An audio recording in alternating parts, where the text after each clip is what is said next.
Here we are with another episode of On Track with Chris Thayer. Today, I want to go through one of my favorite songs on the new album, One Foot in the Grave, just came out on March 13th. This is a fun track called Go Bump in the Night. Some real fun stuff in here. Um, I've brought up the track on Cakewalk Sonar. I don't get paid from them. It's a free program. If you are looking, you're just starting out, or even if you're a veteran, um, Cakewalk Sonar is free to download, and it's fantastic. It's everything that I loved about Sonar X1 producer, and then some. So it's kind of an updated version. And I've been on Sonar X1 producer for 2 decades, way too long, and so the transition has been a little rocky, but I'm starting to figure out where everything is. It's all kind of the same. It's just a little more logical, if that makes sense. But I've been working in the more illogical one, so I have to kind of figure out where new stuff is and new placements and whatnot. But let's break this one down. I think it's very straightforward as far as the drums go. Let's take a listen to our drums.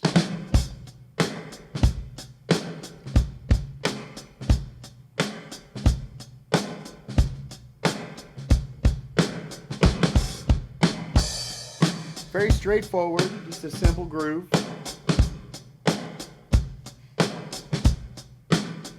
Maybe a little bit of an homage to like a Stevie Wonder or something like that. Very fun, little ba-doom, ba-doom. Adds a little bit of fun to the track. Let's see if there's anything else happening drum wise as we get over here. I did do some editing on this track just because I wanted certain things to happen.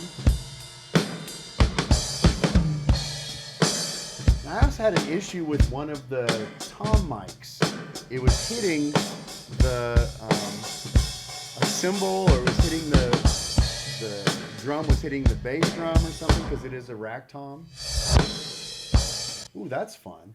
So I've got a reverse cymbal thing in here.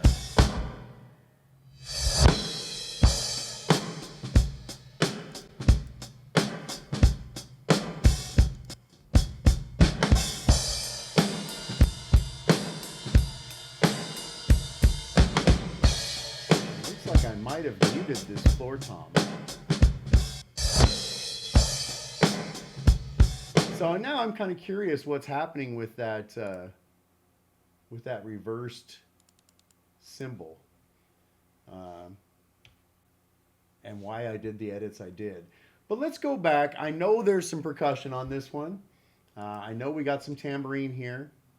So let's see what's happening there. Very simple.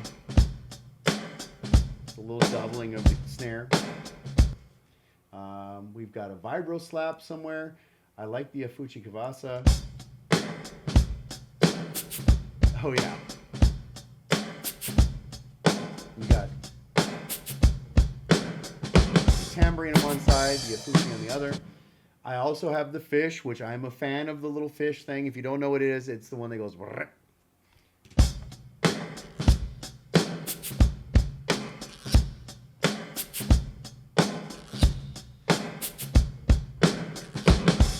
And I also see there's a cowbell track, and as the Bare Naked Ladies call it, the claves, the claves. So let's see what all that sounds like together.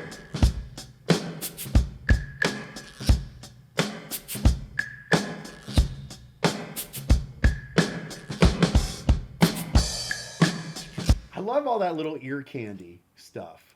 Let's see, where's the there's a vibro slap. Let's see what's happening with that vibro slap and where that happens. I'm guessing it's an end of chorus thing.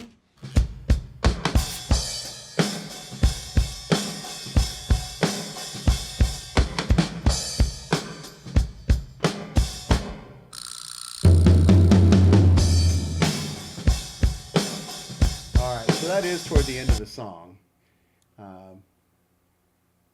But yeah, lots of fun little ear candy happening in the percussion. Let's unmute all that. Let's see what's happening. First of all, with the bass and the drums. What do we have groove-wise going on with this track?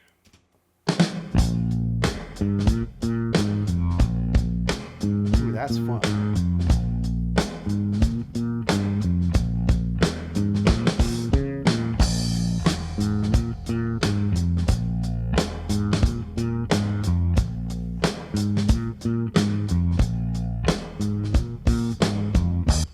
I'm not positive that that's not a fretless.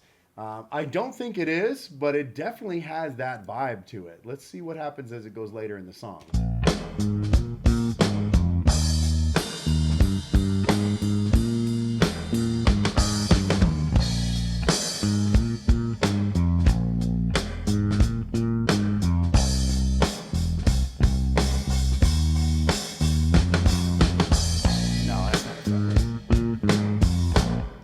A little bit of flubbage there, but again, I say it every time, a little bit of imperfection is what makes tracks sound good, makes them sound human. If you fix everything that's off, it just sounds plastic. It sounds like you may as well go out and put it into AI, which I freaking hate. So I intentionally will leave little mistakes in the songs just to give it some humanity. You know, you can't fix everything. I mean, you could, but that's boring. I've said this as well. I have a whole video on this. The most boring concert I ever went to was the Eagles, and I love the Eagles, but it was perfection. Every note was perfect, and it was so boring, and to the point where I would have rather gone to see the kids play in the garage down the street and stumble through the song, and any moment it could have all become a train wreck. That is more exciting to me than perfection.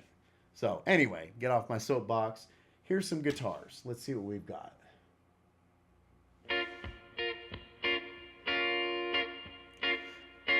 Okay, so clearly the Oingo Boingo and the ska influence is happening in this song, but let's see what else is going on.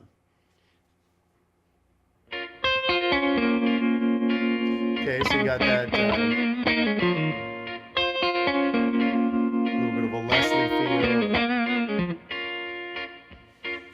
All right, and I see that we've got a keyboard. If I had to guess, knowing myself, it's probably a B3 sound, but let's see.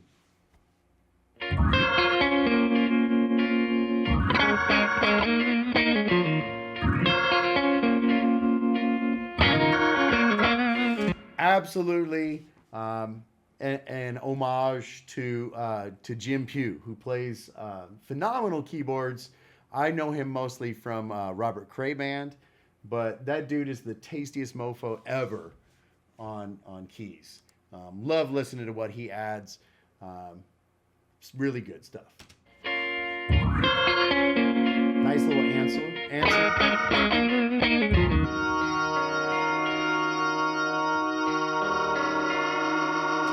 So there is another guitar part here. Let's see what's happening with that. So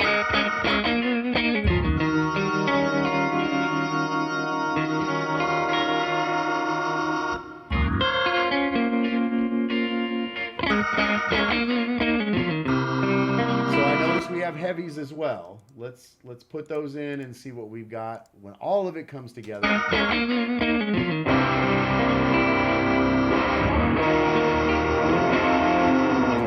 Now, I'm not one who doubles a track just for the sake of doubling it. I feel like doubled guitars are really important if you're trying to build some fatness, and not everybody agrees with that, but I love when you double it and you split them. But they have to be different. And that's, I think, what's going on here.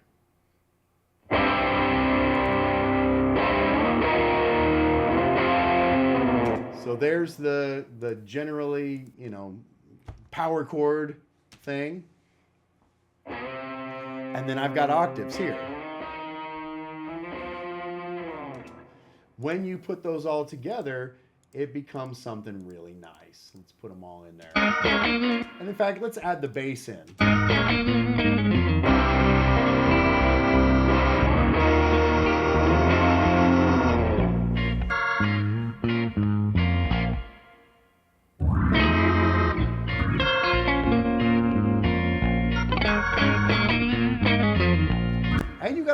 a lot of different types of guitars, and that's, you can see them behind me. I am not a guitar collector. I don't own any expensive guitars. That's not why I buy them. There are people who buy expensive guitars. I would be paranoid if I had anything that was worth anything. But they all have very different personalities. And I look at guitars and instruments in general, kind of like the crayon box. You don't want to only color with one tone. If you're just looking at these guitars, let's just see what we've got. So that's a Telecaster. I'm 90% sure. Let's see what we got here. That is a Strat. So just those two together.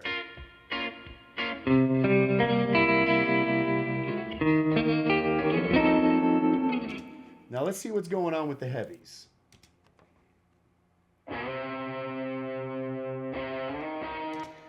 That, I'm pretty sure, is one of the Ibanez hollow bodies, but it could be the Tele on the bridge pickup.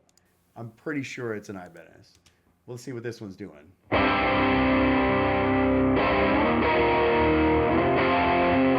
Now that could be one of two things. That is probably most likely the SG Epiphone. But it could be one of those Ibanez thin hollow bodies. I would bet money that that's got to be the SG. That's a definite humbucker vibe. Anyway, nerding out for the guitar players. Let's go back and see what we've got going on with our vocals, because we've done everything else. Let's see what we've got in the vocals. Shrink all this down. See what we've got. The moon is up and the spirits are out to play. So not a lot of effects. Really cute. I definitely put to use my new CLA compressors. I like the 76 on the vocals. I don't know if that's the best one traditionally, but that's the one that spoke to me as I was listening to it. I do have an odd voice in the sense that I do have a big low end, and the highs don't cut through as well for me. And I also was using an Octava mic, so it's kind of like an old throwback 80s vibe mic. So it did present some problems on this record sonically. So I found that by EQing it and using that compressor, it did help to give it that body, but also, give it nice tone. The moon is up and the spirits are out to play.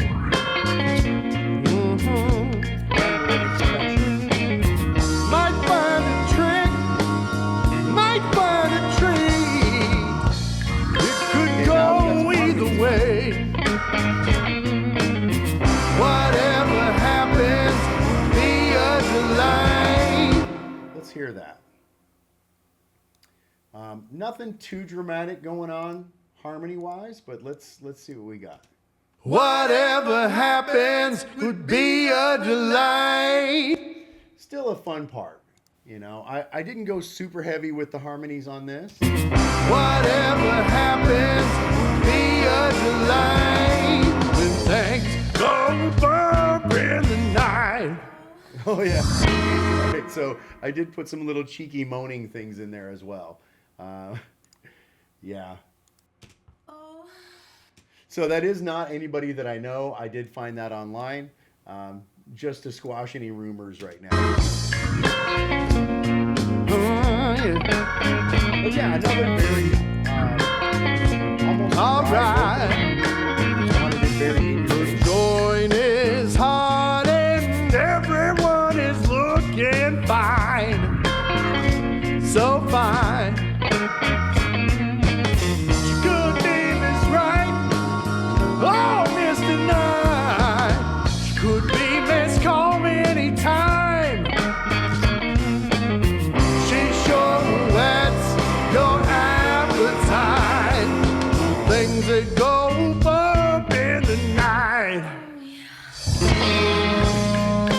right, that is super cheeky.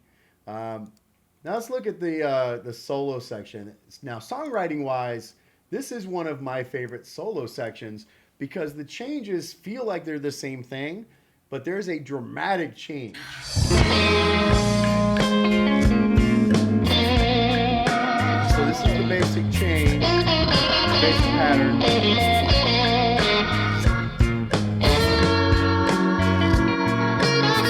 So it goes, instead of going to like the E flat, I think this is a B flat, but instead of going to E flat, it goes up to an F sharp. And it's a very interesting change. Let me just isolate those.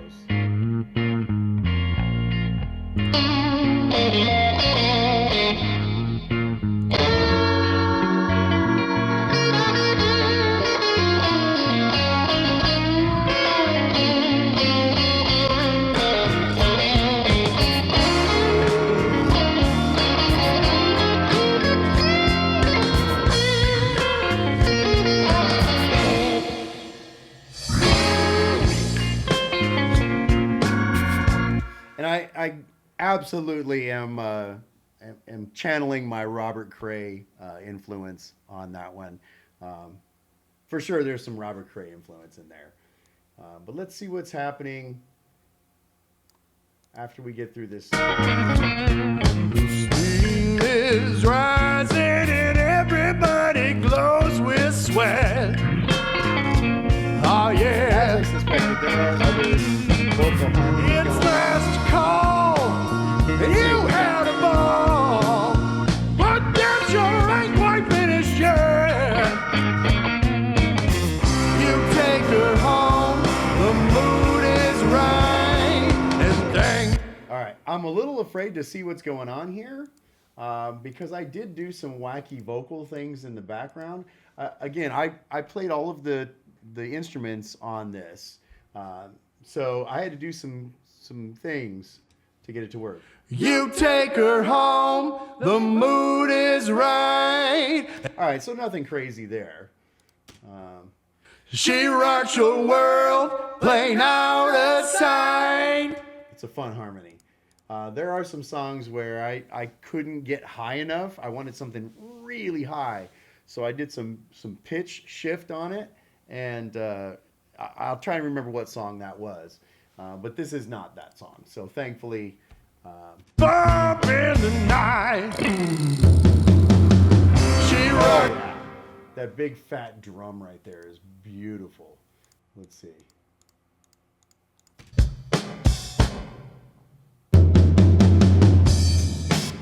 Yeah, nice and fat. Up in the night. She rocks your world, playing out a sign, and things go bump in the night.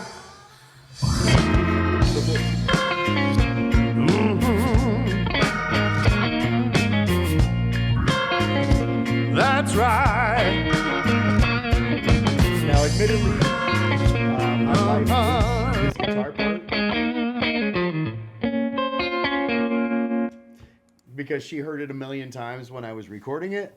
But I think it's a nice little callback throughout the song. It's there just enough to where it gives you that quote or that melody. Up in the night. She rocks your world, playing out a sign, and things go. That's right.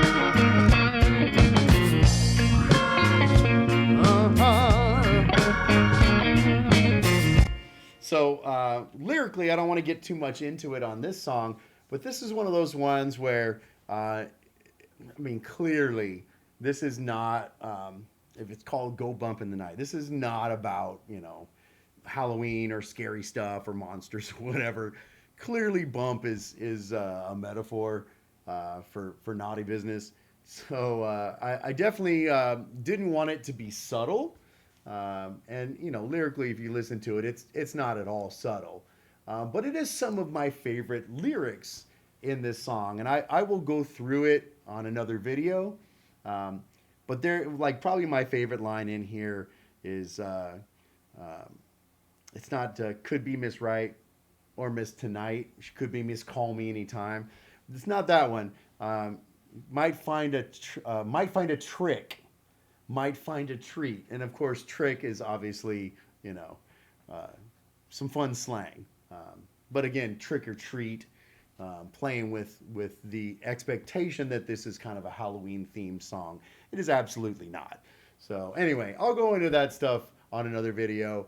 But that's been Go Bump in the Night. If you have any questions, about what I used, how I did it, whatever, I would definitely love to answer any questions you have. If you're enjoying these, give me a subscribe, give it a like, share it with somebody you think would dig this. And if you like the songs, go give it a listen. Add it to your playlist. It's a brand new album. Go One Foot in the Grave, not Go Bump in the Night. And you can find it on all your favorite streaming services, or you can order it online at ctandthetcb.com. And we will have vinyl very soon. So that'll be here in the next couple weeks. All right, that's On Track for today. And we'll see you again soon.